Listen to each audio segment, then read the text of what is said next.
Sebelum lanjut nonton video ini, jika kalian suka dengan channel Pegawai Jalanan, silahkan kalian support kami dengan cara subscribe dan klik tanda loncengnya. Silahkan gunakan headset Anda untuk mendapatkan kualitas suara yang jernih. Selamat menonton.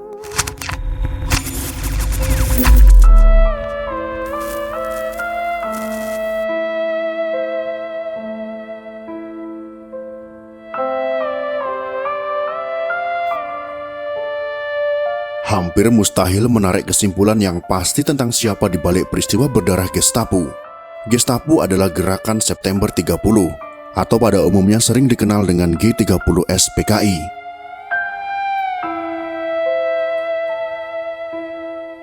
Berbagai posisi yang kabur dan kurangnya sumber-sumber tertulis, serta saksi-saksi memunculkan berbagai spekulasi tentang dalang peristiwa Gestapo. Meskipun video yang kami sajikan ini berasal dari buku yang kami baca, tidak menunjukkan siapa dalangnya atau menentukan beberapa jauh pihak-pihak tertentu terlibat. Penting dikemukakan berbagai teori, interpretasi, dan spekulasi mengenai aktor-aktor dalam peristiwa Gestapo.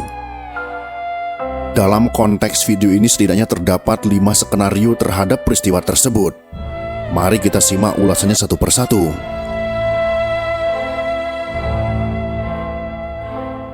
PKI sebagai dalang.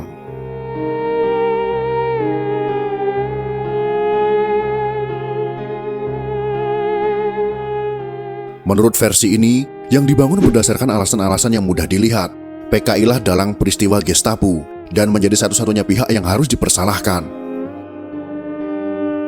Berdasarkan sejarah pemberontakan PKI pada tahun 1948 di Madiun, yang dikenal dengan peristiwa Madiun, versi ini berpendapat bahwa PKI secara sistematis telah membangun kekuatannya. Versi ini juga menyebutkan PKI bukan hanya berhasil menginfiltrasi dan mengindoktrinasi kekuatan militer pro-komunis, tetapi juga berhasil mengarahkan mereka, khususnya para prajurit non-perwira, untuk memberontak terhadap kekuasaan yang sah. Versi inilah yang dipercaya dan diajarkan oleh tentara sebagai sejarah resmi di Indonesia, diikuti oleh para ilmuwan dan tokoh terkemuka seperti Arnold C. Bregman, Guy J. Pauker, dan Marshall Green. Mereka dikenal berseberangan dengan para ilmuwan Marxis. Tetapi, sebagaimana dicatat oleh Rex Mortimer, sikap-sikap akademis terhadap PKI dipengaruhi oleh berbagai opini yang dibentuk oleh berbagai peristiwa pada tahun 1965 sampai dengan 1966. Beberapa fakta pendukung berikut ini dikutip oleh tentara sebagai bukti. PKI telah membentuk biro khusus sebagai organ rahasia dan non-struktural di bawah ketua Aidit. Rekonstruksi atas peran biro khusus didasarkan pada temuan-temuan yang menunjukkan adanya hubungan antara anggota biro khusus dengan anggota Politbiro, Komite Sentral PKI, dan kalangan militer yang terlibat dalam peristiwa Gestapo. Sebagai organ non-struktural partai, biro khusus tidak memiliki ruang lingkup operasi yang jelas. Bahkan sesungguhnya tidak ada nama lagi organ partai ini. Anggota biro khusus pertama kali mendengar nama itu dari pemeriksa mereka. Tokoh utama jaringan ini adalah Syam Kamaruzaman yang misterius. Syam diketahui berperan penting dalam gerakan dengan menjadi penghubung antara biro khusus dengan orang-orang militer seperti Untung. Studi Harold Cross dengan cermat menunjukkan bahwa versi tentara memang tidak seluruhnya salah. Paling tidak, beberapa pimpinan PKI memang terlibat dalam peristiwa Gestapo. Hal ini juga diakui oleh Sudisman, satu-satunya tokoh dari 5 pemimpin PKI yang diadili. Sudisman mengakui, "Saya tidak bermaksud menyangkal bahwa beberapa pemimpin PKI terlibat dalam gerakan 30 September. Sama sekali bukan itu maksud saya. Seperti yang saya jelaskan, ada beberapa tokoh penting PKI, termasuk saya sendiri, terlibat dalam gerakan 30 September. Para pemimpin PKI tampaknya keliru memperhitungkan beberapa faktor. Pertama, mereka beranggapan bahwa peristiwa Gestapo akan meningkatkan ketegangan dan keretakan di tubuh angkatan bersenjata, khususnya adalah angkatan darat. Dalam kenyataannya, ditemukannya jenazah para jenderal justru menimbulkan efek bumerang bagi PKI. Hal ini diperkuat lagi dengan ketidakhadiran Presiden Soekarno pada upacara pemakaman para jenderal. Kedua, tanpa pengetahuan kemiliteran yang memadai, mereka salah memperhitungkan kekuatan batalion-batalion dan kompi-kompi yang terlibat dalam pertempuran yang sesungguhnya. Mereka juga keliru memperhitungkan kekuatan dan pengaruh para perwira menengah dalam jenjang profesional ketentaraan. Para pemimpin PKI keliru menduga persaingan dan keretakan di tubuh Angkatan Darat sebagai faktor yang berpotensi mendukung operasi mereka. Ketiga, para pemimpin PKI juga keliru memperhitungkan keteguhan Angkatan Darat dalam menyudutkan Soekarno ke posisi bertahan. Dan yang terakhir, tidak ada diskusi pra-Gestapo tentang kemungkinan kalah dalam permainan politik tersebut. Versi tentara banyak didasarkan pada bukti-bukti menguatkan yang berlimpah dalam persidangan Mahmilub, serta berbagai dokumen terkait seperti transkrip interogasi jaksa militer khusus, analisis CIA yang mengevaluasi secara rinci keakuratan laporan interogasi orang-orang yang ditahan oleh tentara, menyimpulkan bahwa versi tentara ini dibuat bukan untuk mencari kambing hitam. Persoalannya, pendukung versi ini adalah para pemenang, yaitu para perwira militer dan birokrat pemerintah. Selain itu, banyak bahan pendukung versi ini yang muncul sangat terlambat, ketika rejim yang baru mulai merasa khawatir terhadap isu yang peka ini dan menutup kesempatan bagi diskusi terbuka.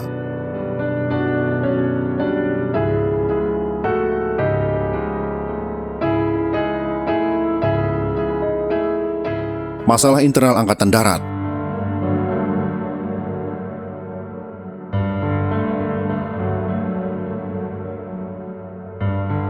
Versi kedua ini sangat berlawanan dengan versi pertama, menginterpretasikan bahwa kudeta dan aksi pembalasannya merupakan masalah internal Angkatan Darat.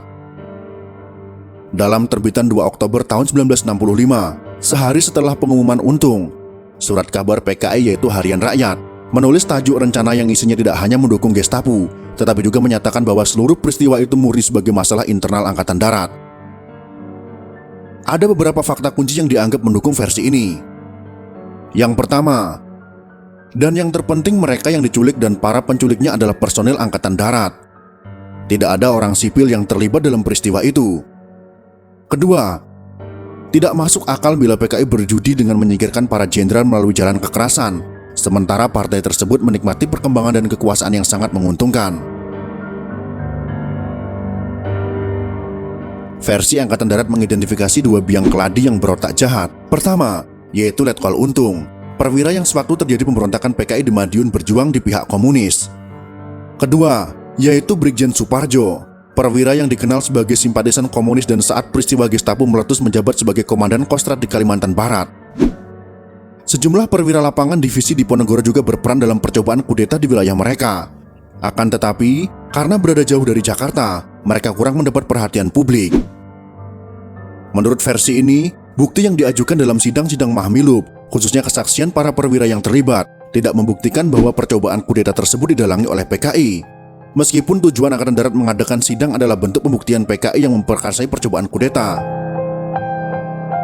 Tetapi bila kita analisa lebih jauh, versi ini ternyata sangat lemah. Karena kita ketahui Letkol Untung dan Brigjen Suparjo, mereka pernah punya riwayat bekerja di pihak komunis. Maka dapat kita tebak keduanya mempunyai hubungan yang erat dengan partai komunis. Soekarno yang bertanggung jawab.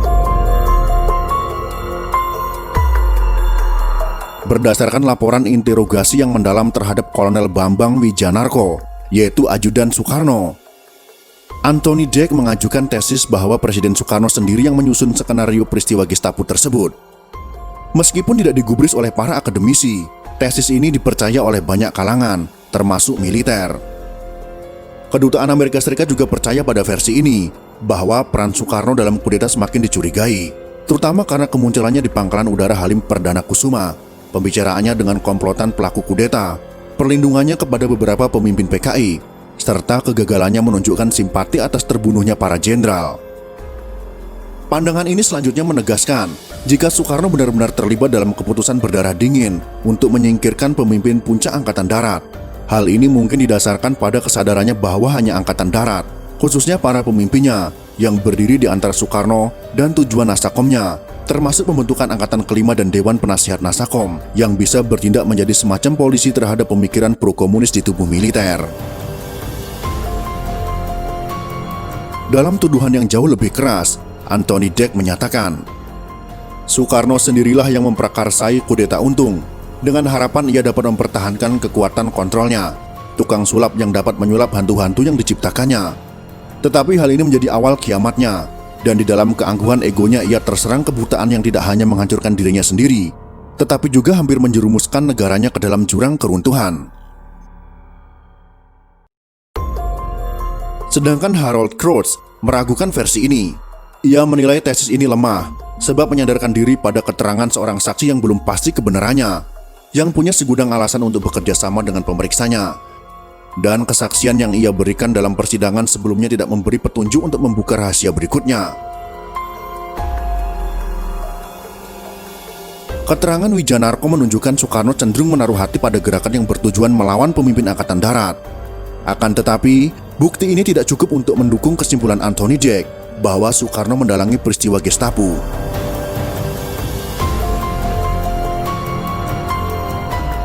Soeharto di balik Gestapo. Versi ini percaya bahwa Soeharto lah yang sesungguhnya berada di balik rencana kudeta. Ada beberapa fakta mencurigakan yang berkaitan dengan perannya sebagai Panglima Kostrad dan jenderal yang biasa mewakili Panglima Angkatan Darat. Bila yang disebut terakhir pergi ke luar negeri, Soeharto adalah jenderal yang paling penting yang tidak tercantum dalam daftar nama yang harus diculik. Selain itu, bersama Panglima Kodam Jakarta, Maijen Umar Warahadi Kusuma, Soeharto menguasai pasukan yang sebenarnya dapat digunakan untuk menggagalkan percobaan kudeta. W.F. Wertheim, sarjana terkemuka penganut versi ini, mengatakan bahwa Soeharto mungkin memang telah bersekutu dengan komplotan tersebut. Soeharto tampaknya tidak puas, sebab pemimpin Angkatan Darat gagal memenuhi tantangan komunis dan kemudian memanfaatkan Gestapo sebagai sarana untuk melibatkan PKI dalam suatu aksi yang dapat menjadi dalih Angkatan Darat untuk melawan partai tersebut. Dalam teori ini, Syam Kamurjaman mungkin adalah agen Soeharto yang menyusup ke dalam tubuh PKI ketimbang orang PKI yang menjadi informan Angkatan Darat. W.F. Wertheim menunjukkan bahwa Soeharto memiliki hubungan dengan semua perwira penting Angkatan Darat yang terlibat dalam peristiwa Gestapo. Sebagai mantan Panglima Divisi Diponegoro, Soeharto tentu dikenal baik oleh para pembangkang di Jawa Tengah, dan ada 3 perwira kunci Angkatan Darat di Jakarta yaitu Untung, Latif, dan Suparjo yang secara pribadi mengenal Soeharto. Tetapi, bukti seperti ini tidak cukup untuk mendukung pendapat bahwa Soeharto terlibat dalam persekongkolan para perwira tersebut. Wertheim menemukan mata rantai yang hilang ini dalam hasil sebuah wawancara Arnold C. Brackman dengan Soeharto pada tahun 1968. Soeharto menceritakan kepada Brackman bahwa ketika ia mengunjungi anaknya di rumah sakit pada tanggal 30 September malam, ia bertemu dengan Latif yang menanyakan kondisi anaknya. Menurut Soeharto, "Sekarang saya menyadari bahwa malam itu ia tidak pergi ke rumah sakit untuk mengetahui keadaan anak saya, tetapi agaknya lebih untuk mengetahui keadaan saya." Namun, W.F. Wertheim menyatakan, sekurangnya ada alasan untuk mengasumsikan bahwa melalui perjumpaan itu, Soeharto mendapatkan beberapa informasi mengenai rencana kudeta. Dan dalam kenyataannya, hubungan Soeharto dengan komplotan tersebut mungkin lebih dekat lagi. Spekulasi mengenai peran Soeharto dalam rencana dan pelaksanaan peristiwa Gestapo muncul ketika ia membuat cerita yang tidak konsisten mengenai perjumpaannya dengan Latif. Akan tetapi, tidak ada bukti lain yang mendukung versi ini selain perjumpaan singkat Soeharto dengan Latif di rumah sakit dan hubungan masa lalunya dengan beberapa perwira progresif dari Jawa Tengah.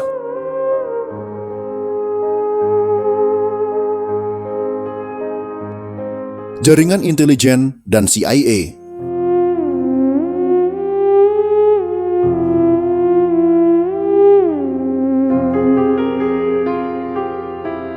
Versi ini menyatakan, jaringan intelijen Angkatan Darat sendirilah yang memprakarsai Gestapo, baik atas usaha sendiri maupun atas bantuan agen-agen intelijen asing, khususnya Amerika Serikat dan Cina.